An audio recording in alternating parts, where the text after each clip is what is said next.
નમસ્કાર, હું છું પ્રિયા અને તમે જોઈ રહ્યા છો જનતા કી જાણકારી ન્યૂઝ। નજર કરીએ આજના સમાચારો। પાટણના સમીમાં દેશી દારૂના અડ્ડાઓ પર જનતા રેડ। સમીના ગાજદીનપુરામાં દેશી દારૂના ભઠ્ઠીઓ પર મહિલાઓએ રેડ કરી। ગામમાં વ્યસન મુક્તિ માટે મહિલાઓએ રેડ કરી।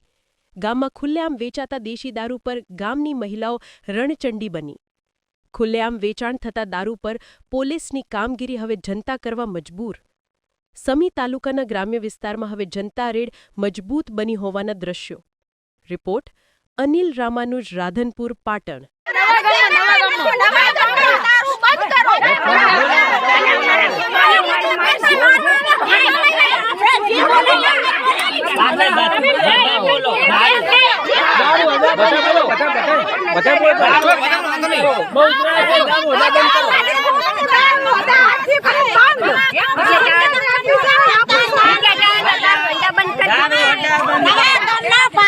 દારૂ હોવો ના પડે।